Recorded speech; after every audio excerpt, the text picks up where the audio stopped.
É uma grande alegria iniciar mais uma edição do Conversas Sneg, conversas que acontecem durante a Semana Nacional da Educação para Gentileza e Generosidade, que já está na quarta edição. É uma grande alegria para a gente, grande alegria mesmo é a nossa convidada que está aqui conosco. Estou aqui com a Raquel Guimarães. Raquel, bem-vinda! Olá, obrigada pelo convite. Você está maravilhosa, essa paisagem está maravilhosa também, vai ser uma grande inspiração para a gente conversar. E hoje a gente vai falar sobre um assunto muito importante, a gente vai falar sobre cidadania, a gente vai falar sobre a gestão pública, vamos falar sobre gente, mas antes eu vou te apresentar. A Raquel é estilista, sócia da marca 2Ls. É fundadora do projeto Flor de Lótus, está há 15 anos transformando vidas dentro do sistema prisional de Minas Gerais. Sua marca, pioneira no crochê contemporâneo, já exportou design brasileiro para o mundo todo, marcas de luxo, fazendo muita inspiração, e tem um compromisso muito especial com sustentabilidade, gestão de resíduos, uso consciente de matérias-primas, em resumo, recursos humanos. Nesse território, a 2Ls até, como dizer, tem uma carreira de muitos prêmios e muita inspiração. A Raquel também é inspiradora do movimento ODS em Minas Gerais, é embaixadora oficial e também primeira-dama de Itabira. E atua fazendo muita transformação social, fazendo diversas, eu diria que intervenções e pontes entre a sociedade civil organizada, o terceiro setor e o poder público. Pronto, agora devidamente apresentada, a gente já pode começar a nossa conversa nessa semana. Raquel, vou te lançar algumas perguntas inquietantes, que é a parte aqui da nossa programação. Aquelas perguntas inquietantes, intrigantes. Como você enxerga hoje a gestão, quando a gente pensa nesse território da gestão pública, e entre a teoria da gestão e a prática da implementação, quando nós pensamos efetivamente no social, qual é a sua percepção? Então, Marina, isso é muito abrangente, né? É uma resposta que nos exige realmente um olhar muito holístico, porque existe uma filosofia, como base de que não existe desenvolvimento econômico sem desenvolvimento humano, né? E a gente vivendo agora esse território muito forte da automatização de tudo, né? De todas essas ferramentas, todos esses aplicativos que viraram uma chave na sociedade, o humano ficou cada vez mais em segundo plano, sabe? No pensamento dos gestores de uma maneira geral, eu percebo isso. Porque a tecnologia ela é muito eficiente, ela realmente, a automação, ela traz para a gente uma, uma eficiência e um ganho em termos de entrega técnica, né? Mas realmente o humano é que precisa ser trabalhado, né? Então, quando a gente fala numa cidade mais gentil, quando a gente fala de desenvolver esses aspectos e essas virtudes inerentes ao ser humano, a gente está aqui fazendo um exercício mesmo muito potente de entender qual que é o papel, né, do ser humano e qual que é o papel da automação na melhora do mundo, porque gestão pública é uma forma de você contribuir para mudanças muito significativas. Eu comecei logo com uma pergunta bem difícil, aquela pergunta que era do fim da entrevista, só para fazer esse entra no choque, assim. Um ponto muito importante nessa sua conversa é o lado humano. A gente passa muito, e por isso, não por à toa, não à toa, né, não por acaso a pergunta veio logo no começo, quando nós pensamos em macroestruturas e nós terceirizamos o problema, então essa foi a questão, se a gente terceiriza o problema, a gente entende que transformação social se dá numa esfera que não é a nossa. Aí você trouxe esse território, assim, ok, a gente tem uma situação, de gestão que tem, eu diria que é engrenagens, é a imagem que me vem à mente, se a gente pensa numa gestão pública e claro, a gente está aqui nessa semana falando sobre gentileza, generosidade, solidariedade, sustentabilidade, diversidade, respeito e cidadania, que são conceitos transversais, na verdade eles precisam estar em tudo. Mas será que a gente, nós, todos nós, não nos acostumamos a terceirizar o problema e passar isso por uma estrutura que não somos nós para resolver as questões? Como é que você enxerga esse desafio humano? Sem dúvida, é um desafio, como todos os outros desafios de conscientização e mudança de mentalidade e mudança cultural, né? Porque existe toda uma criação, até então, eu entendo que do século XX, muito estanque, muito separada, muito engessada, o que que é o poder público, o que que é a sociedade civil organizada, aí veio a chegada do terceiro setor, né? E, no entanto, é uma integralidade, né? É um tripé de uma estrutura que é o que somos, como vivemos, como organizamos o nosso território. E essa mentalidade da terceirização, gerou um caos, eu acho, porque toda mudança, ela parte do pertencimento.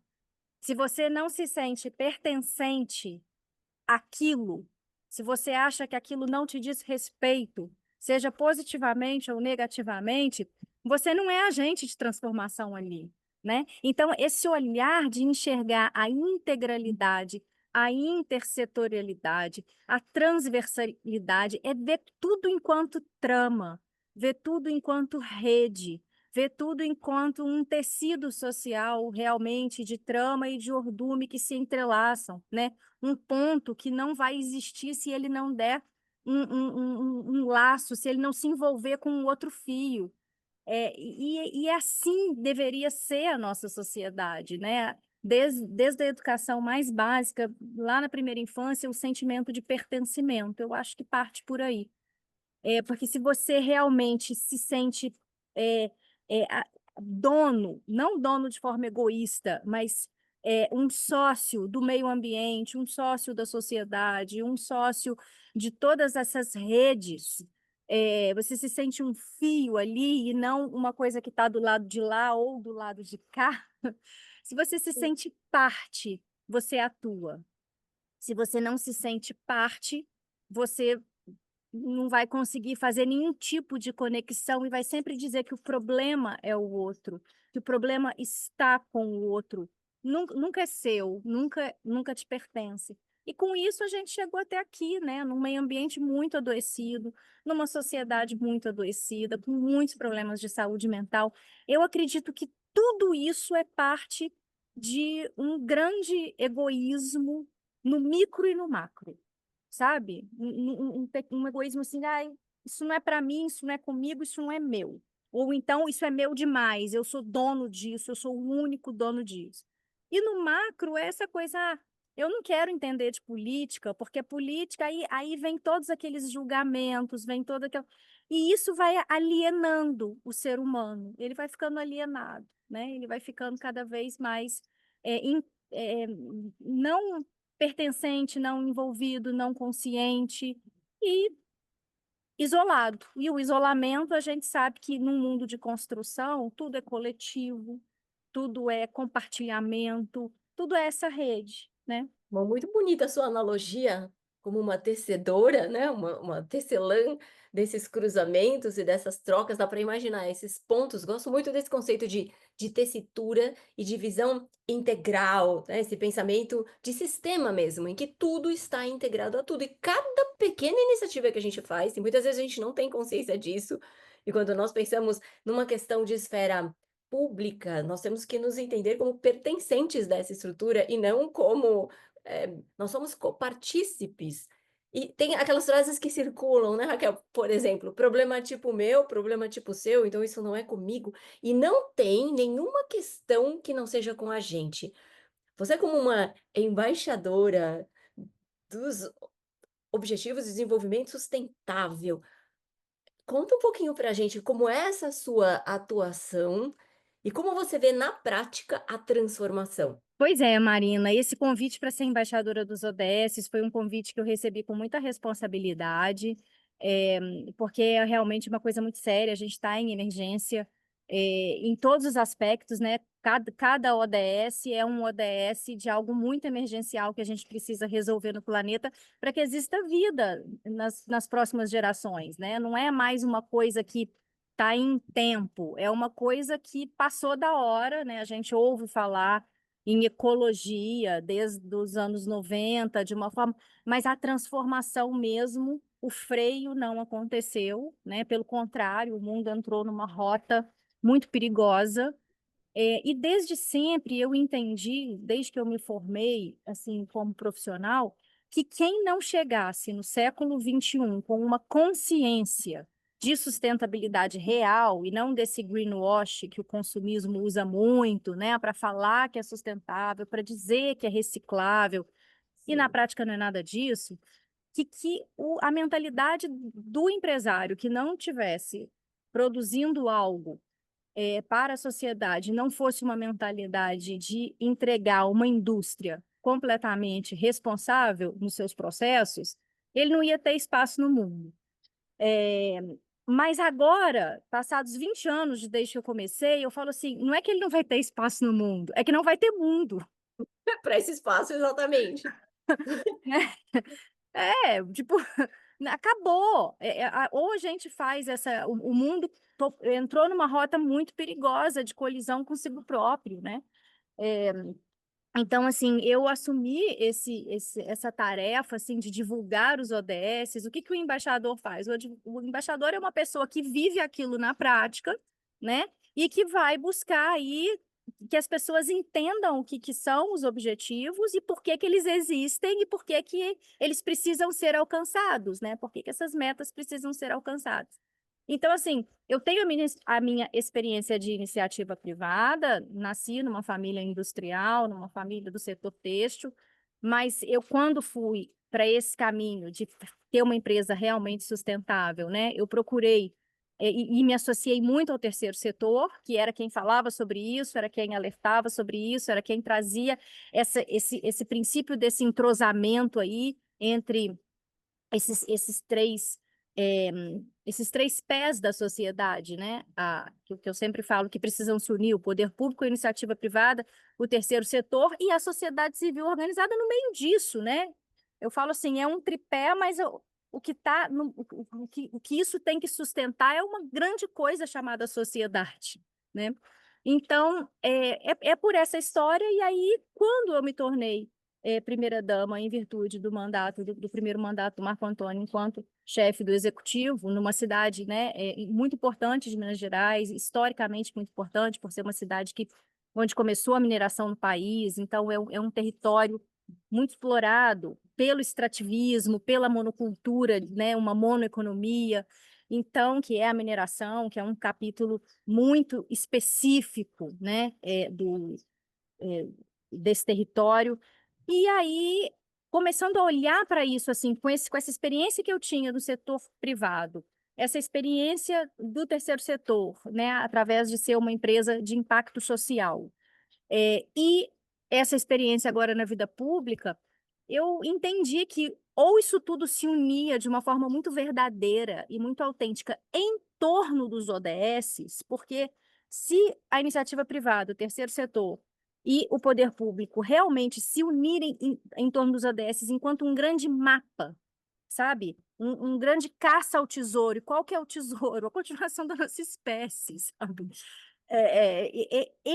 Os ODS é um grande mapa. Então, porque ele é didático, porque ele nos ajuda a ir localizando os indicadores que a gente precisa trabalhar, sabe?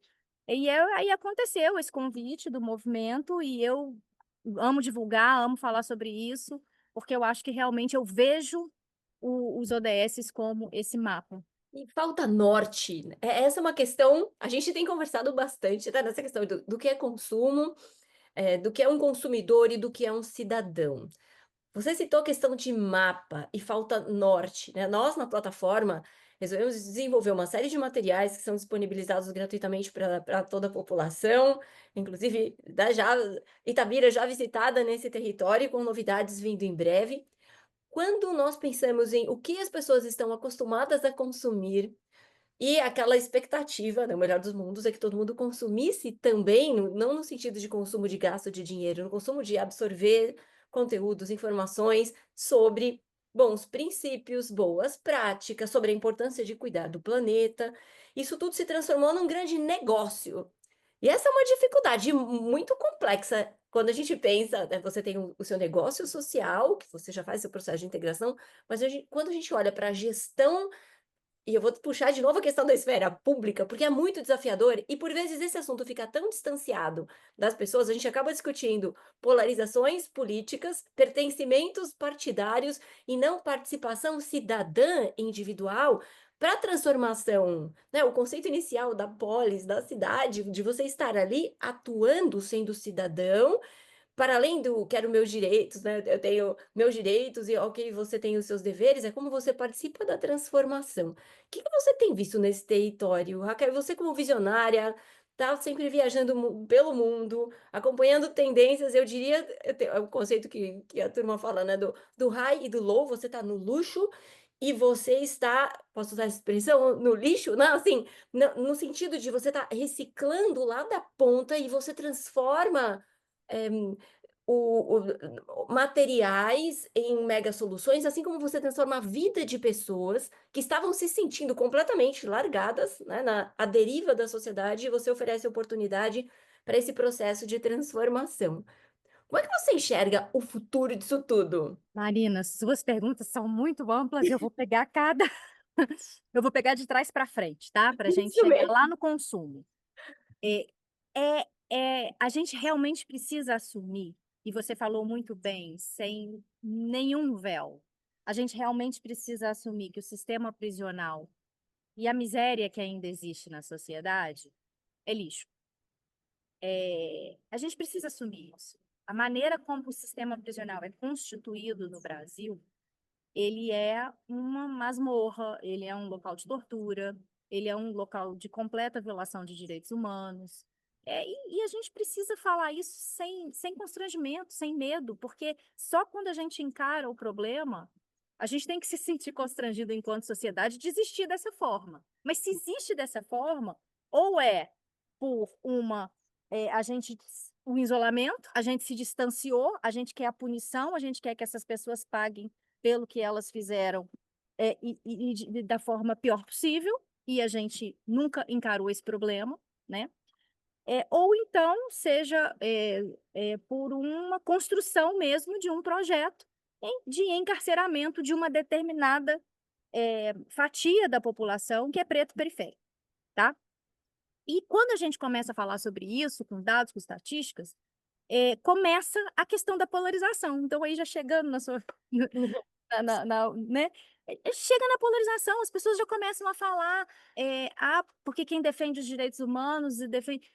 É tudo muito mais complexo, é tudo muito mais sério. E o que a gente sempre quis com essa fala, né, de conscientizar as pessoas, é que uma sociedade adoecida, ela só quer a punição e não a ressocialização. Assim funciona a mentalidade da reciclagem, sabe? Se você só jogar no lixo, se você só tratar, mandar para o lixão, sem pensar na logística reversa, esse problema vai crescer de uma tal maneira que ele vai voltar contra você, né? Ele vai, porque não tem onde pra jogar fora. A gente joga fora da nossa casa, mas isso vai para algum lugar que vai atingir o lençol freático, que vai contaminar o solo, que vai virar um problema que você não se livrou dele quando você jogou fora. Então, esse entendimento desses ciclos todos, sabe?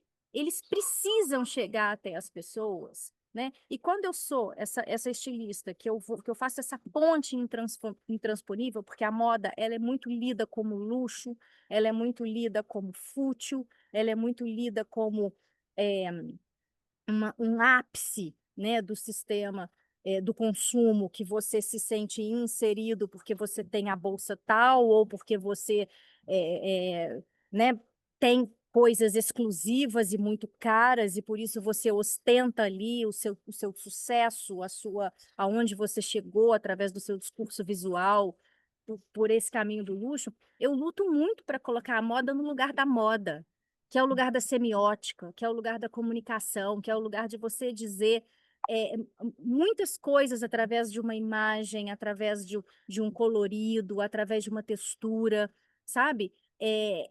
Isso sim é moda, né? E se você conseguir fazer tudo isso sem ser refém de um produto irresponsável que poluiu o ambiente, que explorou pessoas, né, não contribuiu para um mundo ser continuado, se não existia esse caminho, sabe? Então, quando fala assim, o high and low, né, que você trouxe aqui, porque a moda vive muito esse lugar da semana de moda, das feiras internacionais, nananã, que é muito associado ao luxo, e isso ser produzido nesse lugar tão do low, né? Eu fico pensando assim, o que que é exatamente o high e o que que é E o que é o exatamente o low. low? Porque se eu te falar que aonde que eu me sinto muito melhor quando eu tô com um ser humano de verdade, que Isso mesmo. que viveu a maior dor que alguém pode viver na vida, que passou por um processo de abandono, um processo de exclusão, um processo de esquecimento do Estado, sabe? E esse ser humano tá ali, tentando levantar a cabeça dele, tentando se reconectar espiritualmente, tentando buscar quem ele é, tentando recomeçar uma vida, sabe? E uma pessoa que está lá na Semana de Moda de Paris, cheia de empáfia, porque tem não sei quantos milhões de seguidores, eu fico pensando o que que é o raio, o O que que é que é o high o low, o que que é o luxo e o que que é o lixo, sabe? E ter feito essa ponte na minha vida me trouxe uma consciência muito grande de Brasil, de colonização, de consumo, do sistema que a gente está inserido, sabe?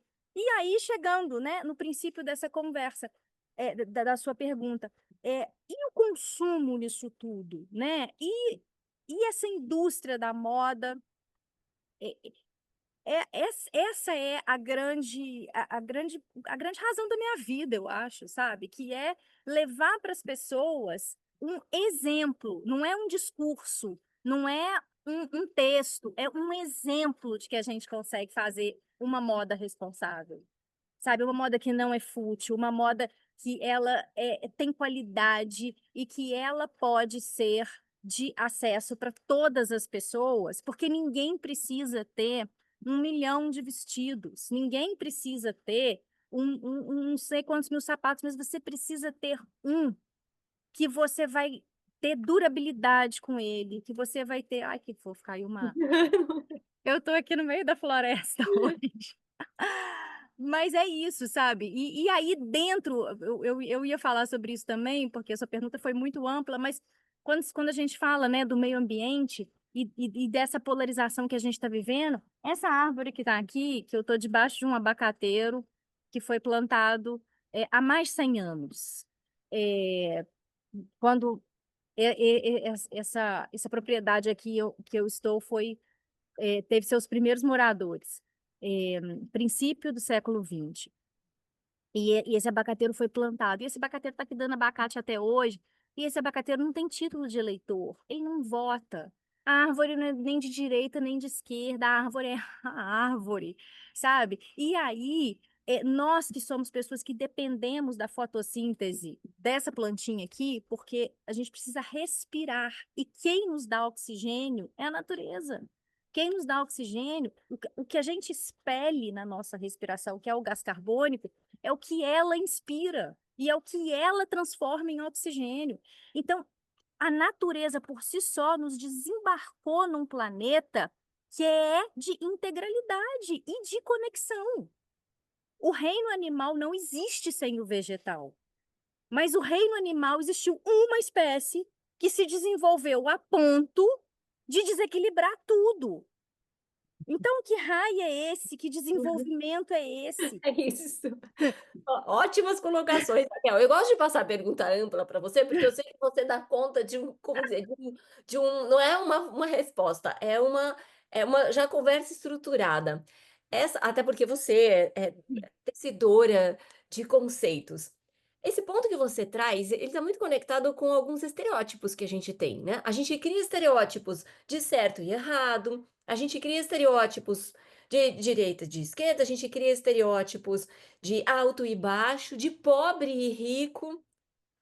Tem muita questão de riqueza espiritual e pobreza espiritual, né? Riqueza de conexões mentais e pobreza de conexões mentais que não estão conectadas à quantidade de dinheiro, mas que impactam na sobrevivência dessas pessoas no meio. E você trouxe um assunto muito importante aqui para a gente puxar para essa Semana Nacional. Então, tudo isso é Semana Nacional. A Semana Nacional é trazer à baila essas questões são questões de inquietação coletiva, mas que tem pouco espaço de fala, e aqui na educação para gentileza e generosidade, esse é o espaço. E você citou, a gente falou de questões políticas, a complexidade de você fazer a transformação, se o indivíduo não se sentir participante, né, se o indivíduo não se sente parte do todo, não adianta você ter nem política pública, nem prestação de serviços, nem organizações sociais, oferecendo soluções, se você se sente de fora. Mas você trouxe 2 questões que eu quero puxar, que é a questão de moda e a questão de dar o exemplo. Quero te ouvir, queremos te ouvir aqui nessa semana, porque a gente sabe que o exemplo, ele concretiza qualquer ideia. Você pode vir com muito blá blá blá, né? "Ah, acho que dá, eu faria isso", mas quando você dá o exemplo, e a todos aqui que nos acompanham, a própria plataforma de educação para gentileza e generosidade é um exemplo que nós demos. Então, quando as pessoas falam: "Não tem material, não tenho como fazer, não sei por onde", o que a gente diz é assim: "Olha, veja bem, não veja bem, não seja por falta de material. Aqui tem planos de aula, metodologia de ensino, tem, dinâmicas de desenvolvimento humano, manual, teste de princípios na linha de teste psicológico, oráculo, tem diversas ferramentas para as pessoas colocarem em prática. Então, que a nossa expectativa é que esse repertório, de fato, vire moda. E quero te convidar para falar de mais uma. A Raquel é super colocadora em prática, né? Tu tá com a ideia, coloca em prática, é o exemplo. E a gente está construindo um exemplo muito especial, que a gente vai lançar aqui, né? Que um exemplo, tadã, de um projeto de lei. É um projeto de lei que, para nós, a plataforma é o primeiro no Brasil. Né? Eu diria que é o primeiro no mundo com 7 princípios nessa formatação. E queria te ouvir, né, como a gente começou a nossa conexão eu posso dizer, de parceria no caminho do conteúdo, foi conversando que a gente se conectou, a gente percebeu campos de afinidade, e talvez para muita gente seja difícil até entender como é que eu construo um campo de afinidade, como é que eu me conecto com alguém e como é que essa conexão se transforma em algo com peso de de um projeto de lei. Então conta pra gente aqui as suas sensações sobre o que pra gente é muita emoção, né, vai ser o primeiro projeto de lei de uma semana municipal da educação para gentileza e generosidade. Foi realmente mais do que uma parceria, mais do que um encontro. Eu acho que é algo muito maior. A gente está aqui em Itabira, cantando um hino municipal que tem um verso dizendo: "A cidade mais gentil". E eu queria até pesquisar, assim, se tem algum documento que tem alguma entrevista com a autoria aí desse hino para a gente entender. E isso é muito essa palavra gentileza, Marina, eu acho que ela é talvez a vacina mais potente contra esse grande problema que a gente citou lá na primeira pergunta, que é o egoísmo. Uma sociedade muito adoecida em torno do egoísmo, em torno do eu e da competição para que o meu eu seja maior que o seu eu, para que o meu prédio seja maior que o seu prédio, para que, sabe, essa grande competição que se dá em torno de fortalezas do eu, ela só é desarmada e desarticulada pela via da gentileza, porque a gentileza é a porta de entrada da troca. A, a troca que não é gentil é o consumo por si só. É dinheiro para lá, produto para cá. Essa é a troca que está estabelecida no mundo. Dinheiro para lá, produto para cá. E que deu no que deu. Porque não deu uma coisa boa. A gente está aqui em emergência climática por causa de dinheiro para lá, produto para cá. Vou falar a verdade, né? E o que é a troca da gentileza? A troca da gentileza é uma troca que não passa pela precificação de nada, porque você não vai ser mais gentil ou menos gentil se o que você está recebendo em troca é maior ou menor. Gentileza é gentileza. Gentileza é uma virtude humana, né? E que foi perdida porque tudo teve preço. E uma vez que tinha preço, se você tem o dinheiro para pagar, você tem aquilo, se você não tem, você. E aí a gentileza foi sendo esquecida. Inclusive, o que acontece com a gente em termos de emergência climática é porque não fomos gentis com a natureza.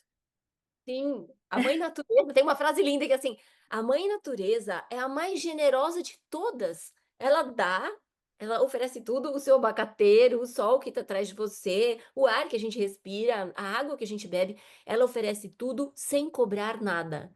Não, ninguém tá não, você não está pagando É, pelos raios de sol, e o que que a exatamente, gente fez com isso? ela cobra respeito, Sim, né. Ela só quis da nossa parte respeito.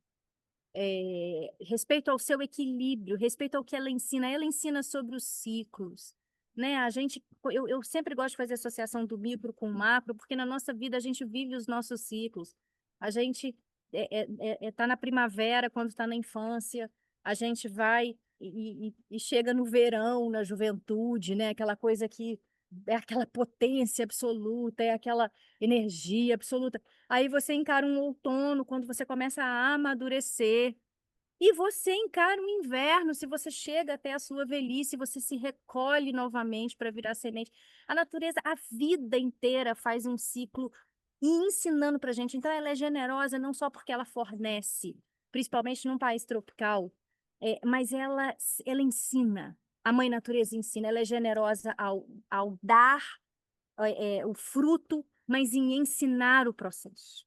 A natureza é o processo. Então, se a gente prestasse atenção nela enquanto mestre, escola, oráculo, se a natureza fosse o nosso oráculo, a gente levaria as nossas perguntas a ela e ver como ela age, porque tudo nela é equilíbrio e interação, sabe? E tá tudo posto ali, tá tudo posto, porque a forma como a gentileza acontece é através do equilíbrio, sabe? Na cadeia alimentar, um vai consumir o outro, mas até esse processo é a sabedoria e é a sobrevivência do planeta em si, né? Então, assim, a gente, para responder mais uma vez a sua pergunta, por que a generosidade me chamou tanta atenção? Por que a economia das dádivas? Quando eu li esse título, eu falei, é atrás disso que eu vou. Porque a economia das dádivas é a gente reconfigurar o sistema de valores que a gente tem. E uma vez eu vi a Cláudia, que até participou na nossa primeira live, quando a gente se conheceu, em sim. outro momento eu acompanhando ela, ela falou assim, se eu pertencesse a um mandato, se eu tivesse um mandato, eu não gostaria nem de ser presidente, nem de ser governador, eu gostaria de ser prefeito. Porque numa Sim. prefeitura, você consegue fazer, sabe? Não fica no campo das ideias e das macro políticas públicas. Na prefeitura, você coloca a mão na massa do que é realmente mudar o que é fazer um PSF funcionar, fazer uma escola funcionar, fazer um CRAS funcionar, e exercer mesmo essas políticas públicas na ponta, né? Então, quando a gente está falando de projeto de lei de uma cidade com esse propósito de educação para a gentileza, não é uma política pública que vai ser um verso de um hino. O verso do hino é esse ponto de partida. É um projeto de lei onde, colocando a mão na massa, a gente consiga educar com toda essa metodologia fantástica, que é fantástica realmente, assim, eu admiro muito o que vocês criaram, e fazer isso funcionar na cabeça da criança que tem esse mundo desafiador pela frente. Ela só vai conseguir desmontar o castelo do egoísmo se ela souber viver as dádivas e a gentileza e as trocas reais, que são as trocas humanas, sabe? Portanto, essa metodologia, passando a ser parte da grade curricular, passando a ser posta e apresentada para as crianças da primeira infância e do ensino fundamental, que, né, é aonde a prefeitura atua, porque o Fundamental 2 e depois o ensino médio, na maioria das vezes, as escolas são estaduais e não municipais. Mas aonde a gente puder atuar, a gente vai plantar essa semente, sabe? E o projeto de lei é para que o projeto não seja descontinuado. Porque um grande problema da política é que quando tem um gestor com essa mentalidade, o projeto acontece. Aí vem outro gestor na alternância, né, num próximo momento, que se a cabeça dele não entender a grandiosidade de alguma coisa, aquele projeto fica esquecido e muitas vezes as pessoas, a mentalidade política é tão mesquinha, é tão egoísta, que ela fala assim: "Ah, não, isso tem muito a marca do prefeito tal, então deixa pra lá".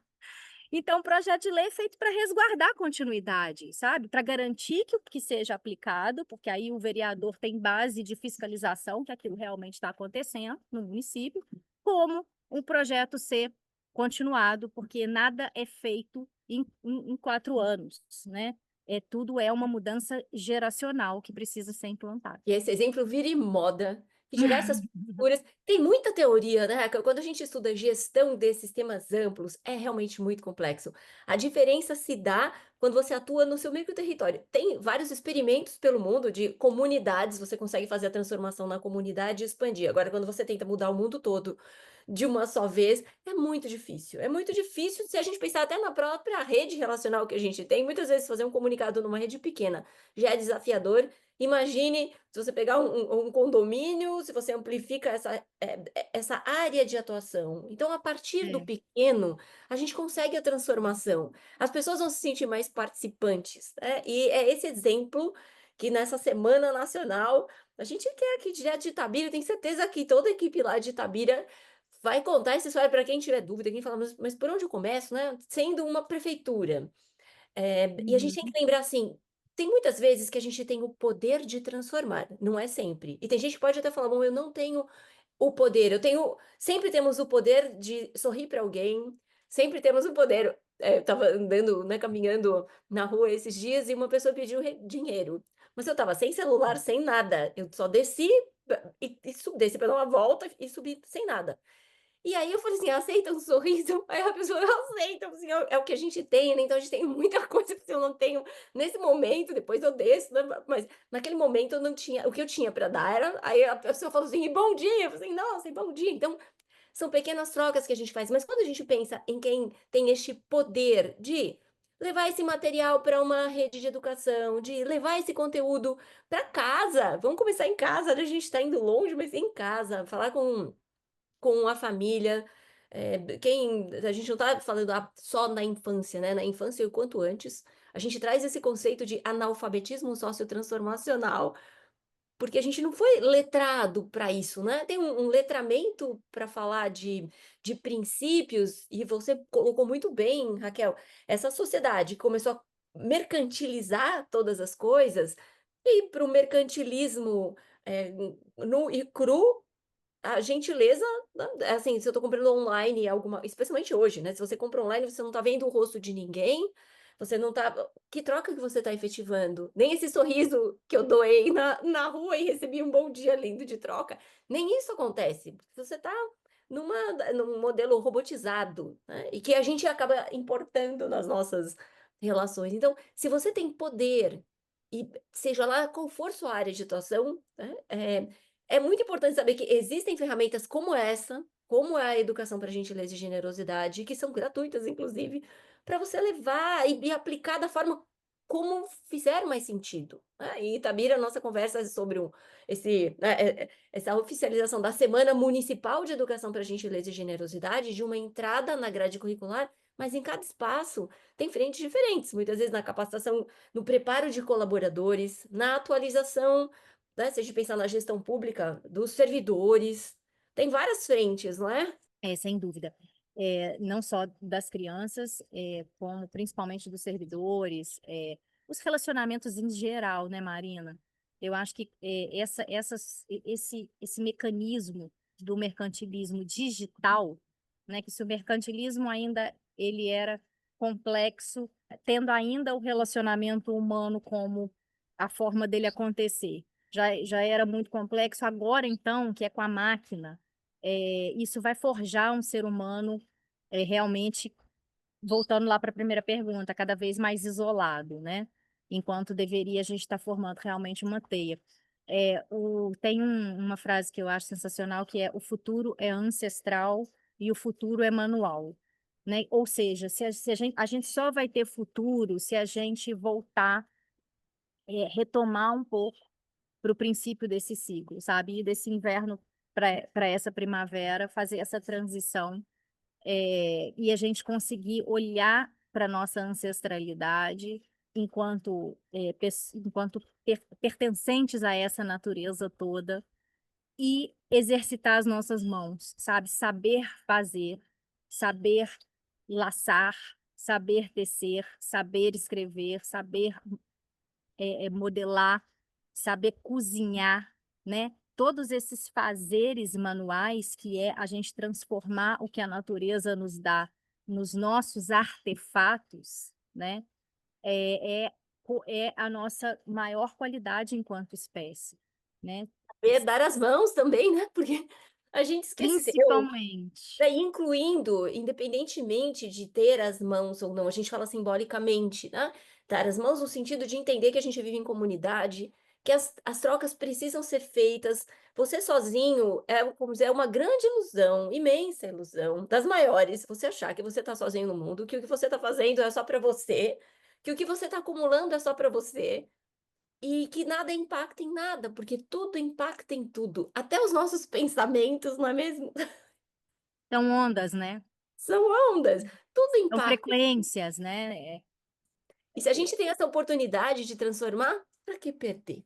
Então essa é a nossa razão de existência, é a prova, assim como a Raquel trouxe diversos exemplos aqui nesse nosso conversas, neg conversas da Semana Nacional da Educação para Gentileza e Generosidade, que para nós também é uma grande alegria já estarmos na quarta edição da semana, e começou com vamos experimentar, começou como um experimento social, tem um projeto social, vamos falar com escolas. De escolas, a gente percebeu que a gente precisava ampliar para as famílias.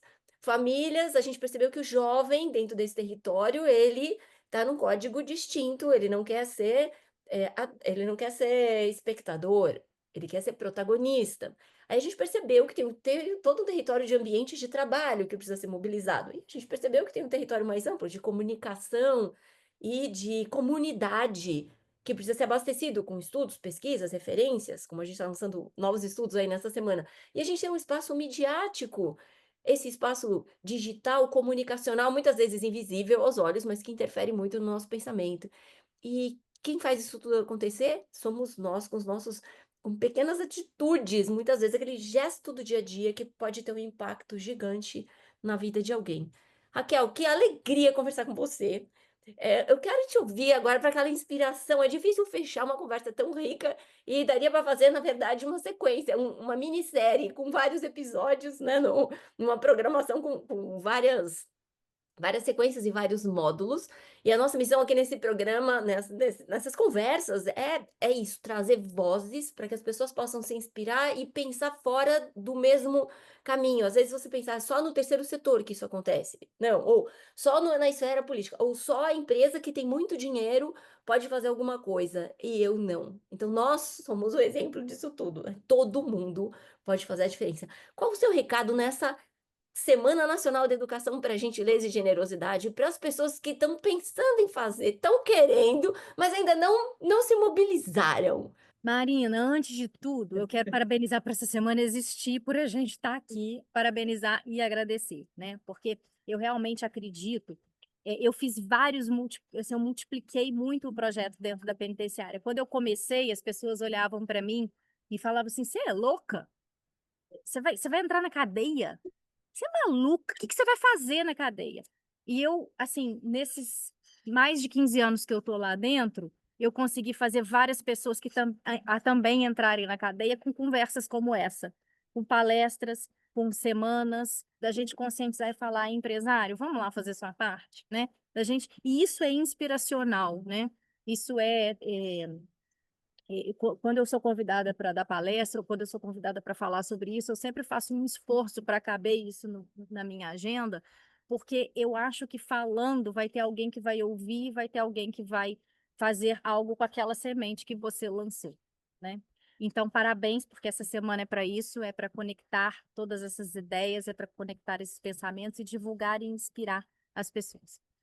É, posto isso, Marina, eu acho que é impossível para mim, como primeira-dama de Itabira, não finalizar a nossa conversa se citar Carlos Drummond de Andrade, poeta da cidade, né, nascido aqui em Itabira e que cantou Itabira, em todos os seus versos, na sua obra super vasta, rica, importante, é uma obra extraordinária, na minha opinião, com toda a segurança da minha opinião. Eu falo, é o maior poeta da língua portuguesa. E ele tem um verso que é tão impressionante como que Drummond é atual, sabe? Como que Drummond é atemporal. Eu acho que os grandes gênios, eles têm esse talento, esse dom de transcender o tempo, né? A gente vive num planeta que nos condiciona às duas dimensões de tempo e espaço, que são duas dimensões muito determinantes da nossa condição. Eh, e eu acho que os gênios, eles extrapolam o tempo, sabe? Eu acho que é isso, assim, ser genial é realmente conseguir ser atemporal. E o Drummond, ele tem um verso que eu acho que é o que a gente precisa ter como provérbio nesse momento que a gente vive no mundo. Vamos de mãos dadas. Muito bem, muito bem. Vamos de mãos dadas. Vamos de mãos dadas. Sucinto e tão potente. Tá Dumont. faltando sim, tá faltando poesia, muitas vezes tá faltando inspiração, tá faltando a gente olhar e ver nosso potencial, não só de acumulação, mas de transformação. O que que a gente pode fazer? E como isso traz felicidade, né? Quem não experimentou, tá aí o convite Isso. nessa Semana Nacional, coloca em prática para ver como a gente se sente bem. Pois é, uma das coisas mais clássicas e mais famosas do Drummond, que inclusive projetou tanto o Drummond no princípio das primeiras publicações dele, tinha uma pedra no caminho, no meio do caminho tinha uma Isso. pedra, e eu sempre falo assim, que como a sua pergunta veio, né, como é possível fazer, como é possível deixar o exemplo? É porque você só pode ter três atitudes diante da pedra. Ou você empaca e fala, a pedra é maior do que eu, não tenho o que fazer, a pedra está posta, a pedra está lá. E aí você fica ali empacado, passando sua vida no mesmo lugar, porque tem uma pedra. Você, se tiver muita energia, muita disposição, muito poder, você vai encarar de escalar essa pedra. E passar toda a sorte de chuva, de sol, de intempéries, de conseguir, às vezes, chegar lá no topo e não conseguir atravessar. Enfim, mas você vai estar em movimento, um movimento muito cansativo, muito exaustivo, que vai te exigir muito. Ou então você pode simplesmente contornar essa pedra. Uma pedra, exatamente. Eu acho que colocar essa transformação do mundo em prática é a gente começar a contornar os nossos problemas, sabe? E as coisas não são mágicas, as coisas não são simples, as coisas são muito difíceis, as coisas são muito duras, né? E são mesmo, não é simples, a vida não é milkshake de morango mesmo, não. Mas a gente tem que saber contornar isso que é tão inerente do ser humano, que assim, eu falo, a gente vem num mundo de dor, ele é marcado pela dor. Não adianta a gente viver o conto de Alice, de que o pai. Não, é dor. A gente nasce sentindo dor, causando dor a quem nos espera. A gente morre muitas vezes pelo processo da dor. Raras são as pessoas que conseguem fazer uma passagem desse plano dormindo e sem terem sentido nada antes desse sono. A vida tem dor. A vida é marcada pela dor. O nosso sistema tem dor. Mas o nosso sistema também tem amor. Porque nós somos seres com uma capacidade sensacional, genial de sentir afeto, de amar. Então, a dor existe e a gente não vai negá-la. Mas existe uma coisa que alivia essa dor, e ela é amor. E amor você não sente sozinho. Amor você sente por alguém. Você sente pelo outro. Claro, existe um amor próprio muito importante para que a gente não seja capaz, para que a gente não seja violentado, para que a gente não seja abusado. Mas o amor acontece na troca. O amor acontece quando eu gosto de você, você gosta de mim, e eu quero o seu bem, você quer o meu bem, e eu me relaciono bem com você, por causa desse afeto, né? E quando a gente vai de mãos dadas e vai pela via do amor, a gente anestesia a dor de uma certa maneira, sabe? A gente consegue ser mais forte. E você só vai amar com outra pessoa. Você não vai conseguir nem amar, você vai conseguir sozinho. Então, esse é o meu recado, que a dor está Uau! posta, mas o amor também está posto. Tanto que a hora que a gente nasce se esgoelando, qual que é a primeira coisa que aplaca aquele grito? É o colo da mãe, que é o amor maior amor do mundo. O bebê nasce ali desesperado, passou por aquele túnel estreito, saiu da zona de conforto, saiu de tudo que ele conhecia, inspira o ar pela primeira vez, grita, berra, e aí peito. A gente vai dar dor pro amor na hora que a gente nasce, na hora. Então, por que a gente não faz esse exercício de dar dor pro amor como cura, como acolhimento, como acalanto para o resto da vida, né? Essa é a pergunta que eu acho que tem que ser feita e tem que ser posta, porque a gente Muito não vai transformar esse mundo se não, porque a base da gentileza é um bom sentimento, é o amor, né? Você não consegue ser gentil quando você está com raiva. Você não consegue ser gentil quando o ódio está te movendo, né? Viemos de uma sociedade cada vez mais odiosa entre si, cada vez mais julgadora, cada vez mais violenta, vez mais brutalizada, por falta de colocar o amor como não o contraponto da dor, mas o alívio da dor humana, né? E eu acho que é isso que eu queria falar para as pessoas nessa semana, que não é utópico, que não é passe de mágica, ah, a Madre Teresa de Calcutá, que quer amar, amar, amar. Não, é trabalho, né? Dá entender, trabalho, dá muito dá trabalho, mas é trabalho. possível, é muito possível, é Dá muito possível. trabalho, né, muito nossa, Raquel, maravilhoso, ainda mais com essa inspiração de Drummond, e trazer essa poesia que está nas nossas relações, que muitas vezes fica completamente esquecido. E nós falamos aqui sobre consumo, sobre moda, sobre cidadania, sobre o high, sobre o low, sobre o luxo e sobre o lixo, sobre o nosso potencial de transformar situações, sobre dar o exemplo, né? E como todos nós podemos ser exemplo de transformação. Já que esse exemplo primeiro acontece de nós para nós mesmos, e a gente mostra isso para o mundo, mostrando que a gente está aqui para fazer, né? Que mudança prática a gente consegue fazer nessa sociedade e aproveitar essa semana. É uma semana que tem várias iniciativas, tem várias entrevistas, a gente tem a participação esse ano dos Barbatuques, fazendo toda uma musicalização, né? Cada dia tem um presente dos Barbatuques para toda a sociedade, para a gente falar mais sobre isso como apoiadores culturais. Tem exemplos como o de Itabira, com um projeto de lei municipal, de uma semana municipal da educação para gentileza e generosidade, e é esse exercício de olhar para a gente, né, o que que a gente pode fazer? O que que a gente pode Marina, fazer você para falou, trazendo a música aqui agora, eu só queria fazer um último complemento, porque eu acho que isso faltou. A gente falou da manualidade, a gente falou do amor, mas assim, a arte, a cultura, sabe? A música, as artes dramáticas, as artes manuais, a arte é muito potente para a transformação e para ela reconfigura a nossa energia. Eu acho que principalmente a música, sabe? Principalmente o som.